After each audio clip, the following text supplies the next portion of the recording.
All right, hello. Welcome back to Trash Talkin. I'm Reg. I'm E. This is episode 3 of the podcast. Thanks for coming back. Obviously, we're coming off a crazy week in football. It's all over now, so we're going to resort to watching regular season hockey and basketball and maybe spring training baseball. It depends how bored we get. But it was a really important week. Obviously, the Super Bowl festivities, and the NFL honors where we saw some inductees for the Hall of Fame, and there was one that you were especially happy about. On behalf of all Denver Bronco fans around the world, I'd like to congratulate one of my favorite all-time Bronco players, Mr. Randy Gradishar, big number 53. Woo! He was the ultimate part of the Orange Crush in the late 70s, early 80s. The man played 10 years for the Broncos, had over 2,000 tackles, 20 interceptions, 7 All-Pros, and if he had a star or a Pittsburgh Steeler helmet on, he would have been in the Hall of Fame 10 years ago. I'm glad he got in, and on behalf of all Bronco fans, congratulations, Randy. So you memorized all that with all the teleprompter and cue cards? I can remember only certain things in life. Well, it's a good thing you chose football. Don't ask me about my birthday. So that works pretty well for this podcast. Hey, I want to know where you got that shirt. Where'd you get that shirt? Oh, that was Patrick Ewing, one of my favorite. No, not the other shirt. Oh, this one? My Aunt Mary got it for me over the river. She was worked over the river, and How old were you then? I'd say I was about 8, 9. So you Wow. can say I'm not a bandwagoner. I like them way That's back. right. You've been In around the for a while. 70s. That just tells you how old I am. All right, next year's inductees, I saw the list. Andre Johnson, Clay Matthews, Eli Manning. Next year's a stacked one. But we just had a very big game, and we have a very special guest to bring on to talk about that game. Can we bring him on? Sure, let's bring him on. Bring him on. Koob! What's going on? Yeah! You know, congratulations. I know it's going to be a little difficult for him to say congratulations. I would like to congratulate you, though. It's tough to do. Yes, thank you. That's my Travis As Kelce. you know, I was riding with the Chiefs. I had them picked. He picked the Niners, though. Yes, absolutely. I remember. He's a Bronco fan. He's in my division. The rivalry goes way back. Hey, so we have some questions I'm going to ask you, but I'm going to ask him first. So I am a big Pat Mahomes fan. I said it leading up to it. I think he's possibly I know he's the greatest player I've ever seen. I don't know if he has the acknowledgments. What does this performance say about Pat Mahomes? I'll ask Koob first.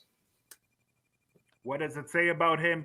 You can he finds a way to win. He's got this will about him that he just has a way to win. The way he gets in the huddle, he gets all the guys on board. Him and Andy Reid, what a dynamic duo. Whatever they keep calling that play, and actually I've seen a couple of memes as well. If you take a look in slow motion pretty well, the winning touchdown was scored exactly pretty well the same way as Super Bowl LVII. That one went to Kadarius Toney off to the side. This one they called the Tom and Jerry play, and it happened to go to McCall. And welcome back, McCall, after you played with the Jets and they got you back because you know the system. So all is well. No, absolutely. What do you think? What does it say about Pat? You're exactly right, Koob. I think right now, by far, he is the best quarterback. I don't think you can put anybody else in the same breath. I don't want to hear people say Lamar, Josh in the same sentence as him, because those guys are what we call Mr. October. And that's a great nickname if you play baseball. But when you're in the NFL and they call you Mr. October, it's not a great thing. I think Mahomes has separated himself. And you can see when he's playing other teams, they are so afraid to give him the ball at the end of the. Oh, they were worried tonight. At the end of that game, you knew. Yeah. Every time you see him, the Bills were the same way. They were afraid to give Kansas City the ball. And he just has that thing about him where he's going to get the victory. He doesn't care. They've come back in every Super Bowl. And to me, by far and away right now, he's the best quarterback. And I think he's climbing the ladder of the all-time greats. I still don't put him in with Montana, Elway, and obviously Brady is number 1. But by far and away right now, and he's young, he's got a lot of way to go. He's the best by far. So to me, this is where me and you're going to disagree. He's 2 all time for me. I've already got him 2. I've got him over Montana. I know I've got him over Elway. Even your guy, I've got him. And if Brady wasn't so inachievable to reach the the accolades he had, then I have him won because I have not watched a player better than Pat Mahomes. There's no player even besides quarterback better than Pat Mahomes. And we're talking the next day about the overtime, how they should have kicked the ball because they didn't want Mahomes to have the second chance. That we wouldn't say that about anybody else. We would never be like, no, give them the ball so you can respond. He changes the way the other coach has to coach. He changes the dynamics of the game, him and Andy Reid, and that's what sets them apart. And it's not close, like you said, like with Pat and Allen and Lamar, like it is Pat, and then you can have like a tier 3, but leave tier 2 vacant. There's no tier 2. He's the best. He is the biggest game changer in sports, not just football. In sports, there's no one you fear more. Maybe like it really does remind me of like LeBron from like 2012 to 2018, where if he's on your team, you're probably gonna at least go to the championship. Pat has 6 AFC championship appearances in his 6 years. Did you see That's that? unbelievable. Did you see Nick Wright? I was watching when Nick Wright showed when he was comparing them to other sports. Yeah, and he said the only 2 people ahead of him, Jordan Gretzky and Russell. No, Jordan was both way Russell's below. not ahead of him. No, But Gretzky, he's already got 3 MVPs. Yeah. And they lined it all up. Gretzky is the only player in sports who I believe is the undoubted GOAT. But like they were talking like who's closer, like LeBron to Michael or Mahomes to Brady.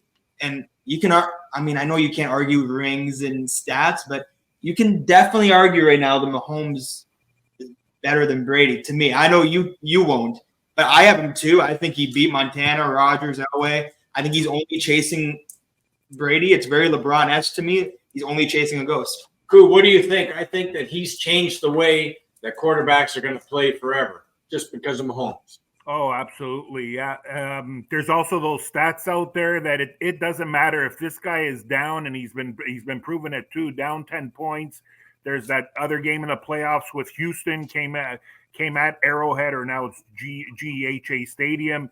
He was down whatever that 24, like just nothing phases him. He's just calm, cool, collected, gets his guys on board. And yeah, those stats prove it too. What is he now? They say 15 and 3 in the playoffs alone. So just he's a winner. Wow.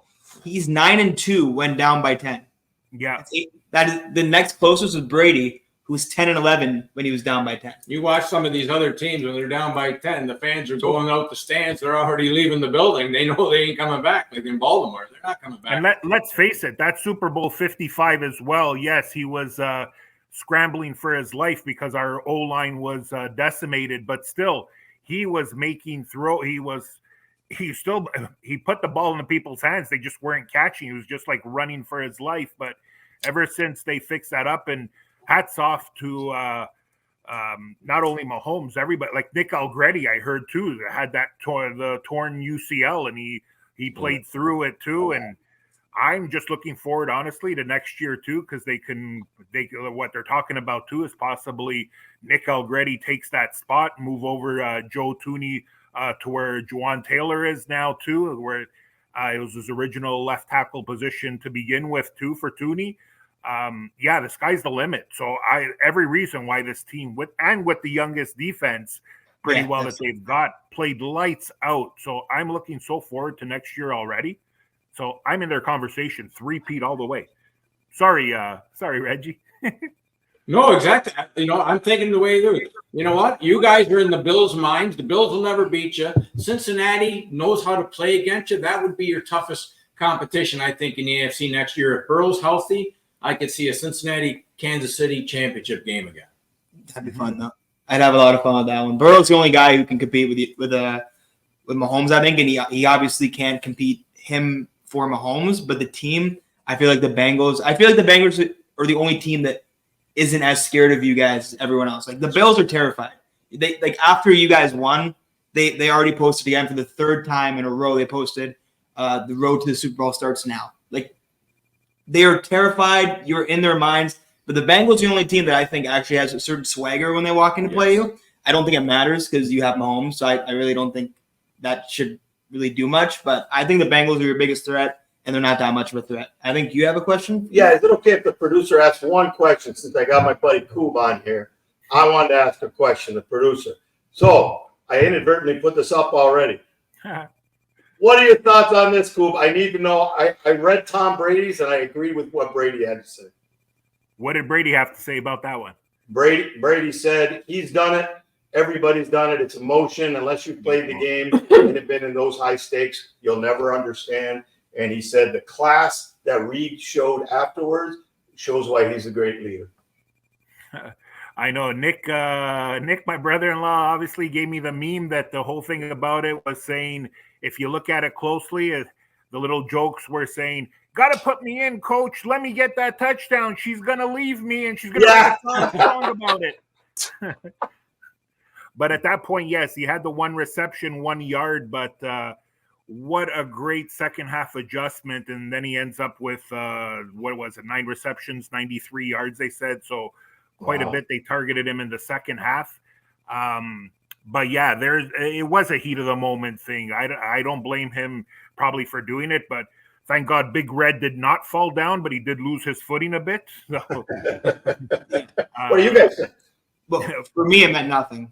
To me, I really didn't care. To me, it is someone who's played a lot of sports. The heat of the moment. The guy's a competitor. Kelsey, everybody's a competitor out there. You're in the biggest game.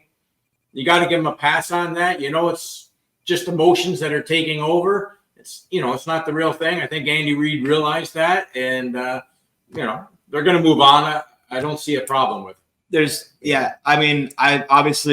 in the NFL or NHL, but playing sports, you say and do things. I remember chasing a ref off the ice once. It's not who I am. Maybe on the ice is, but you're competitive. You're in the heat of the moment, and I think if you Travis talks about how close he is with Andy, and Andy talks about how close he is with Travis. If you're that comfortable, I guess kind of blowing up is a little easier to do, because if it's like that father-son relationship that they say they have, I don't even think he thinks about it. And I like him and Jason talked about it today on the podcast, and Jason Kelsey kind of got mad at Travis, said you shouldn't have done that, especially on live TV. It was a bad look for you, and there was a better way to handle it. And Travis said the same thing. It was heat of the moment.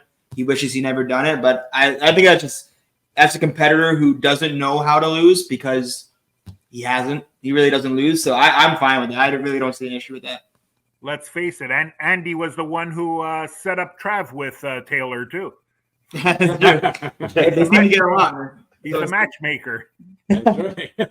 So I have another question about Super Bowl. Me and you disagree on this, I think. I want to know what Koob thinks. Is the Chiefs dynasty on pace with the Patriots dynasty? What do you think?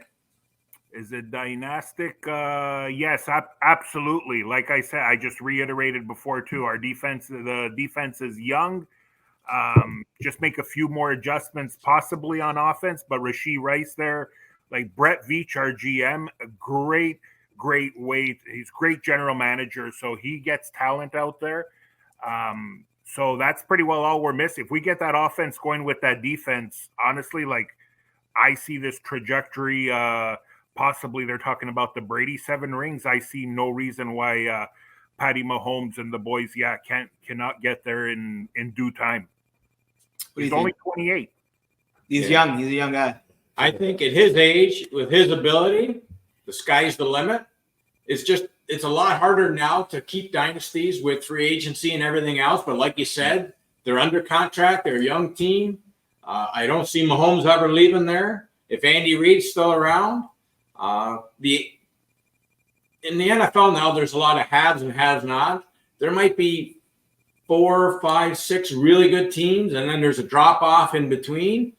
And they're always going to be one of those top 4, 5, 6 teams.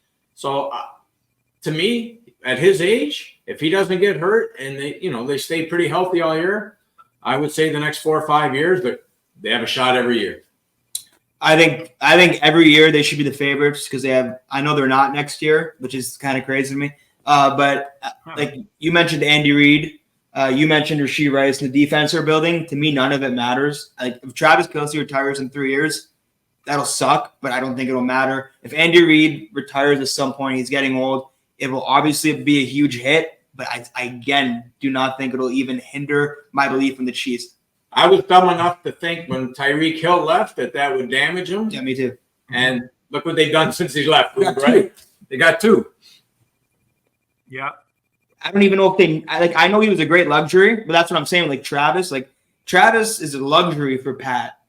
But I think it's like a Brady thing where if Pat's like when Brady was throwing to Chris Hogan against the Falcons in the Super Bowl, it's like, who cares? He has nobody out there besides Gronk and little Edelman, and he's making it work. And I think Mahomes is 10 times more talented than Brady. I think even without Travis, as people leave for free agency, you saw they lost the best receiver in football, and they haven't lost a playoff game since. I think it's all depending on on Pat. I think they can get 7. I don't know if they have enough time to get 7.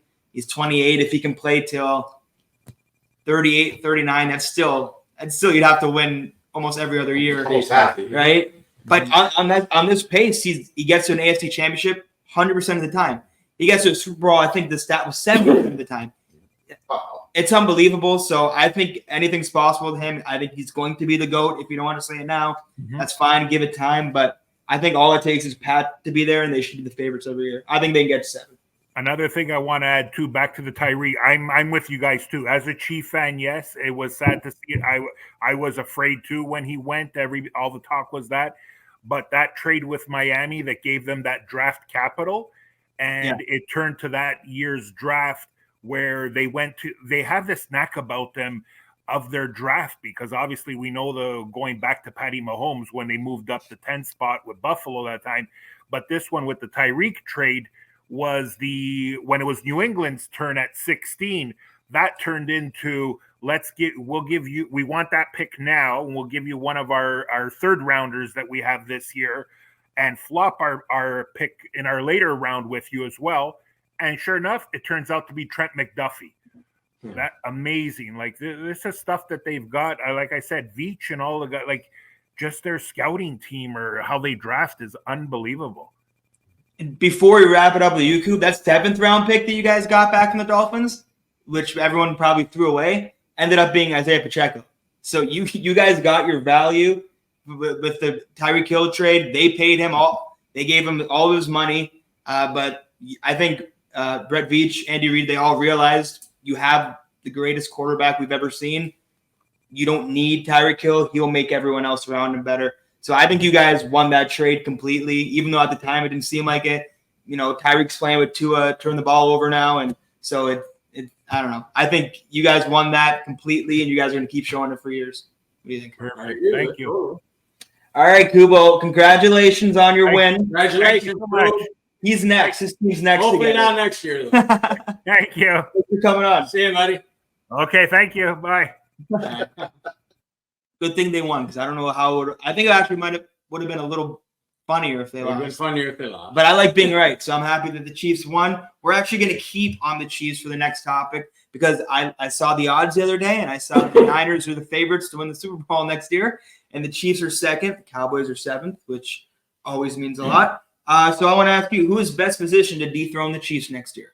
Well, like I was saying, I think the team that's in the Chiefs' head is the Bengals. If Burrow's healthy, they had a lot of injuries this year. They beat them how many times in the last couple of years? Yeah. They're the team to beat. I'd start being a little afraid of Houston, the way they've drafted and the way they're coming on. I think they're going to be a team on the rise. And you may laugh at this, but there's a team in our division that now has a head coach, the Chargers. Yeah. They have all the talent in the world. They know how to play in the AFC West. Yeah. If they get the coaching, and they always get injuries by week 4 or 5. They're always getting their stars done. I think they're a threat. Yeah. And then the NFC, San Francisco loaded. Yeah. I think Detroit's going to be good. It's just they're going to be the hunted. Yeah. I think the Rams are going to sneak up even better next year because they're all young. And I hate to say it, but if it's not up to the coach, maybe Mike McCarthy and the Cowboys can, maybe get there. But other than that, the NFL is a lot like baseball. There's only so many teams that actually have a shot. I think they're the only ones. What about you? I'd love to say the Cowboys, but I won't. I think really, if we're talking about who will, I don't think anyone. I think they're going to go for 3. But that's the Bengals for me. I try to think of other teams. Like the Texans make sense. If they can add another weapon, I would like the Texans a lot more. If you go to the NFC, I get the Niners. The roster is great. My problem is you have to go quarterback for quarterback. with Mahomes, and while there's no other quarterback like him, at least Burrow with his team is like he stacks up against Mahomes. And I know it's a little biased, but like Dak with the amazing team around him, and hopefully we add more, Dak can stack up against Mahomes. When I look at the Niners, we watched the game, and the team's great, and McCaffrey was great. And when they went away from McCaffrey, it was horrible. Purdy is he showed he's a decent quarterback. Like he's a lot better than people are saying he is, but he's also a lot worse than a lot of people are saying he is. Like he didn't make a mistake. He was on target most of the game. When pressure came, he was a little off. So when I see Purdy, I don't see him being able to change the game or make a game-changing play. The part that bothers me is all these dummies like Cam Newton, who've won nothing in their life, and other quarterbacks who are on talk radio shows who've won nothing, are saying that about Brock Purdy, who's played 2 years. These guys were nothing in the playoffs. Cam Newton was nothing in the playoffs. And he's sitting there ranting and raving about Brock Purdy. What's Brock Purdy done? Nothing wrong. He's done nothing wrong. He's not the greatest. He's not the worst. No, he's good. He's good. 2 years, 2 championship 2 years, games. 2 championship I games. take that any day of the week. Denver hasn't been to a playoff game in 8 years. I'd take a guy like him just to make the playoffs. You know, we can't get so lucky. So sometimes you got to watch. We got Dak Prescott. Exactly. You got to watch what you believe in. He's good. Cam has been saying a lot of dumb stuff this year about players who are. I'd already say Purdy. That's gonna sound bad. Purdy's better than Cam's career was. He's already been to 2 championship games. Cam, once he got to the Super Bowl in the 15-1 year, was the reason they lost. Like he wouldn't jump on the fumble. He showed it too hard when he didn't jump on the fumble. Right. He hurdles and then he let Denver guy pick the ball up in his own end because he didn't want to get hurt. So it's funny seeing him critique other quarterbacks. And if you look at Dak and Cam's careers, like look through stats, like it's night and day. Like Dak is like when he was doing the whole game manager thing with Dak and Purdy, both of those quarterbacks have shown a lot more than Cam. Cam, people forget, had one amazing year, and I love Cam. He was so much fun to watch. But there's 64 quarterbacks that are better than him. Obviously, he's not being signed. There's 2 on each team, and he's not on a team. So I don't know if he's just jealous or what. But, that whole thing was ridiculous with Cam, and he's still talking. I just saw another quote the other day.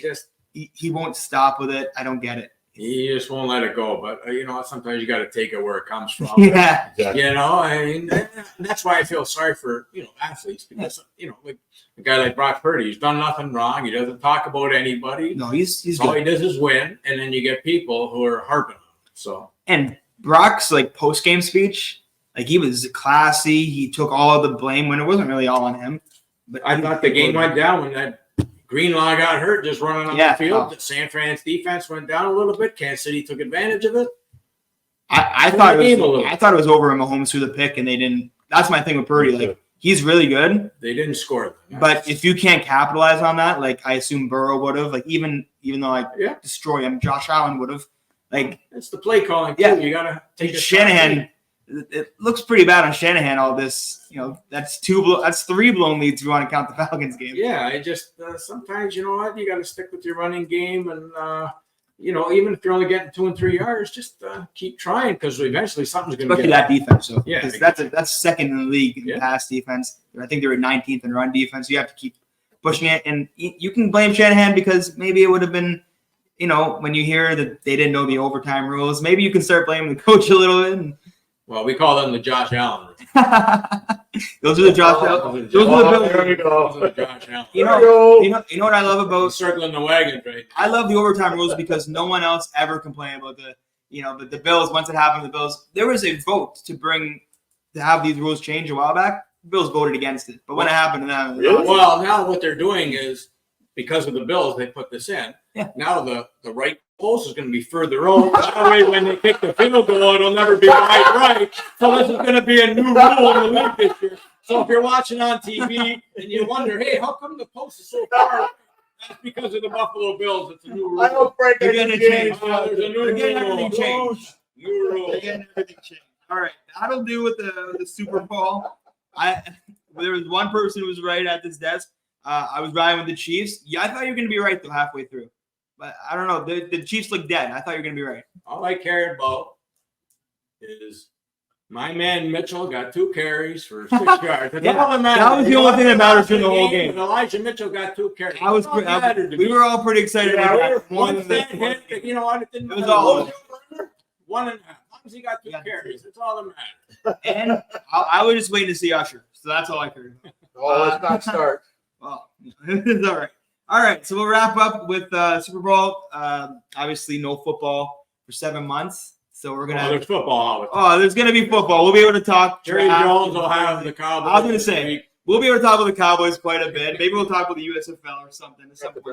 But, yeah, no football games for the next 7 months is going to suck. That means we have to start watching regular season basketball, spring training baseball. Wow. Maybe we'll talk about some hockey. Who knows? Maybe I'll tune into a Leaf game every now and then. But we are going to switch gears to the NBA. Obviously, the All-Star break's coming up. We just finished a trade deadline.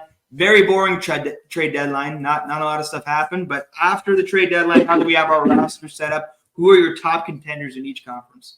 Well, unfortunately, again, like I tell you, these sports are getting like baseball. There's really only about 6 teams at the beginning of the year that can win. And I think it's that now. I think in the East, you got the Celtics who are loaded. Yeah. The Milwaukee Bucks who, if they put it all together, they have a good team. Yeah. And the team I like, and you're wearing them right now, is the New York Knicks. I love what they did at the trade deadline. I like getting Bogdanovich and Burks from Detroit. I think if they can get Anunoby and Randall healthy with Brunson, I think they're the team that can actually beat Boston.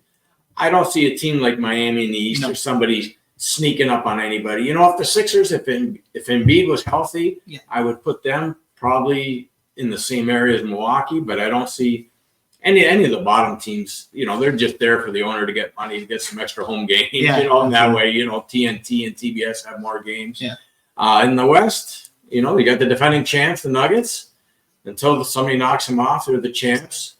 Phoenix are loaded. Yeah. You know, if they stay healthy, they'll have a chance. And if the Clippers can remain healthy, if, you know, as long as they don't have Leonard playing, you know, have him play every third day in the playoffs, so that way he doesn't get tired. No load managing. Yeah.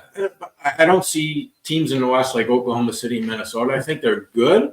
I think they're a year or a player away from competing with those teams. Yeah. But other than those 6 teams, you know, the first round is going to be boring. The second round, you know, you might see you might see some good competition, but I don't see any major upsets. What about you? Pretty much. I'm only going to do 1 or 2 because I want to narrow it down. The Celtics are the best team in the league to me, even over the Nuggets. So I see them coming out of the East, and I do think the Knicks are the only other team that can beat them. I thought this was interesting because I wouldn't have put the Sixers in even if Joel was healthy, just because I just don't trust. Like, I guess it's what non-Cowboy fans think about the Cowboys. Like, just don't trust them at all. I did see this morning, though. I saw a lot of a cool, couple really different reports. The Warriors tried to trade for LeBron.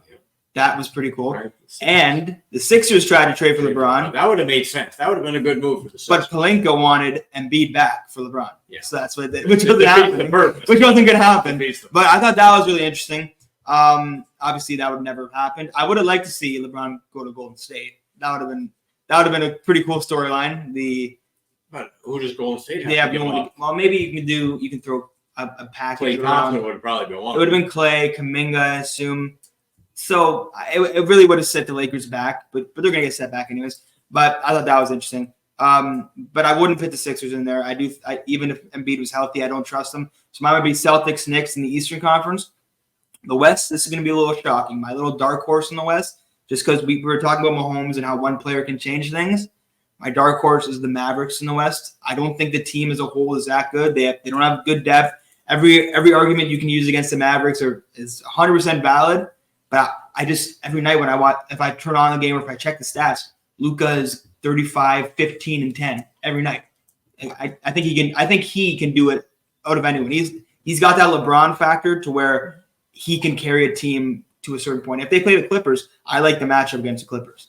The only problem is in the NBA, they might actually start playing defense in the playoffs. Yeah. So guys are going to be a little tighter. Shots should be a little harder, not like the free fall in the regular season. That's true. They're a good team. I can't see teams like that winning a 7-game series. I can see them scaring somebody with 2, maybe 3, but it's going to be tough for them to win. I can see them upsetting a first-round team. Like if they're if they get the 6 and the Clippers are around 3, I would love that matchup. I don't think they match up well against the Nuggets. I think every team matches up well against the Thunder. They're a young team. Yeah, they're flashy and they're really talented. I just don't think they're there yet. But I think someone like Luka, the way LeBron's, I know LeBron was always a favorite in his career, but Luka and Kyrie, I know they don't play any defense. I think they could both go on a heater like LeBron and Kyrie did in 2016 and shock a first round upset in 7 or 6. I don't think Minnesota's scary. I know No, they're Minnesota's top not scary. seed. I still think they got good young players, but they still need another superstar on that team to put them over the edge. I don't think Minnesota's there. My other team would be the Nuggets. That's like an easy one. I just think Jokic is probably the best player in the league right now. Him and Doncic should share that thing. And when you talk about the Bucks in the Eastern Conference, I think Giannis has that factor where I wouldn't pit it by him and Dame. That's too good of a duo. But it doesn't seem like any coach is working. Like Doc is not working. Wow, Doc Rivers never wins in the playoffs. He doesn't. I don't know what it is. It's just if he gets to Game 7, you might as well It's just done. go home. You You're might gonna as get well just blown go out. home because he's not winning Game 7. I don't think he's a great coach, not me either. and they fired a coach to go get him because the players didn't like the coach. I love Adrian Griffin. I- Raptors assistant. It's pretty hard to get fired when you got about a 70% winning percentage. He was the coach for the All-Star game. Yeah. And now Doc's Now coaching. Doc's going. But Doc gave Adrian Griffin his paycheck for the All-Star game, which kind of seems like this a normal thing to do. Well, You didn't earn it, Maybe but they didn't earn it, but no, I think basketball for the first time for me in a while is very the top 6 teams in each conference. I think have a chance, even though you can say like the Mavericks don't have a chance. But I think they even have a chance. I think the Knicks for the first time ever had a really smart deadline and wasn't just rumored that they were going after the top players like LeBron. And I think they finally put it together. When OG and Julius Randle come back, Brunson's playing at an MVP level in the right now. He came out of nowhere. He had that one series against the Matt. Dallas should have kept Brunson. They should have kept Dallas had They had Brunson, Kyrie. let him go. It made no It sense. just makes no sense that he did that. I don't understand why Cuban did that. He had Brunson sitting there. He could have just paid him. I would have. But in that offseason, it also felt like he came off of that good playoff series with the Mavs. It felt like maybe a fluke. The Knicks picked up, and it looked like people were making fun of the Knicks for a while there because they were just signing him based on that one playoff series. It's worked out. The Knicks finally look like contenders. I would like to see the ratings if the Knicks and the Celtics were in That would be huge. Eastern Conference championship. That would be huge. The crowd in New York would just be crazy. When we that Hawks Knicks playoff series, That was great. that was That one of was my favorite great. That series was in great. NHL, NBA, I MLB. mean, it's going to be tough for teams in the East to go in there. It's a live crowd. Just imagine what they're going to do when Giannis is taking a free throw. Just imagine how crazy. Oh, I saw what Raptors They're going to fans be did. counting down. Oh, my God. points for him. That is what I can't wait for the NBA. I want to watch a playoff series with the Knicks. Hopefully they get to the Celtics. It'd be nice if the Lakers started moving. They've won 5 out of 6 in February, but those would be great ratings. I'd love to see LeBron in the playoffs. I think he'll make it, but I'm not sure what they'll do. The NBA is dying for Golden State and the Lakers to be in at least the play-in. Yeah, because I think the Lakers those ratings will for should be in. I think the Lakers are in. On Golden State, I'm not sold on right now, but They've I think been the on a bit of a Lakers will find heater. themselves in. The Lakers have been good lately, and the Lakers have the talent to get in. They haven't put it together. They don't have the talent to me to be a championship team anymore. It's been a while for that for me. Whoever gets in those in-game tournaments, you're going to want to play Minnesota, or Oklahoma City. I mean, if you're not playing Phoenix right away or the Clippers right away, it's going to be a bonus for those teams playing inexperienced teams. Yeah. So it's going to be a bonus for whoever gets in there if they're going to end up playing the Timberwolves or the Thunder because they don't have the experience the playoffs have. If I'm the Lakers and I have LeBron and AD, I'm dying to play the Thunder in the first. I know Chet is great, but I can only imagine AD under the basket with Chet. I think that would be a huge mismatch. I think LeBron's IQ would be a huge mismatch for the Thunder team. That would be a lot of fun for me, especially to see LeBron go on a nice little run in year 21, year 20. So, but my teams are the Knicks and the Celtics in the Eastern Conference, and half of it is I just really like the Knicks. I think the Pacers are sleepers too. I know they don't play any defense, but they could put up huge numbers against anybody. They'll try and outscore it, and their goal is to run you into the ground. Absolutely. And they play a lot of guys. Yeah. And the way they play will tire you out. So that could be the only thing that to try and outscore you because Milwaukee doesn't play defense right now. No. And they're in Milwaukee's head. If they get in there against Milwaukee, they always beat Milwaukee in the regular season. Then I could see them scaring somebody. I think basketball, more than any other sport, is about can a player get hot? And if a player, it's like a goalie or a pitcher getting hot. If a player can just do what LeBron did in 2018, do what Kawhi did in 2019, I think it can carry you to a certain extent. That's why I wouldn't put it past the Pacers or the Mavericks to get there. Obviously, I don't think it's the favorite right now, but I think the Pacers and Mavericks could both upset at least a team in the first, second round and kind of make things interesting. But I think that is all the time we have. We are running. So thank you for Koob for coming on. Thanks, Koob. We won't talk to you till next football season, but we're going to try and get some more guests on as we go along. Maybe Uncle Nick will get on at some point because he said he wanted to talk some Broncos with Uncle Phil. So we'll figure that out. Subscribe to our YouTube channel. We've seen the views go up in the last couple episodes, so that's been cool to see. So thanks for watching. We'll be back next week. We'll try and figure out some things to talk about with football done and NBA and an all-star break. Maybe we'll get Uncle Phil to watch some Maple Leafs hockey, some Sabres College hockey. basketball is coming. College basketball, March Madness. We're going to get saved. The best time of the year. We will be saved in the next month of March Madness. And tomorrow night, obviously this comes on a Friday, but Thursday night, Caitlin Clark goes for the record. So I will be watching that. Congratulations. So we'll be watching that too. Thank you for watching Trash Talkin'. I'm Reg. I'm Ian, and we'll see you next week.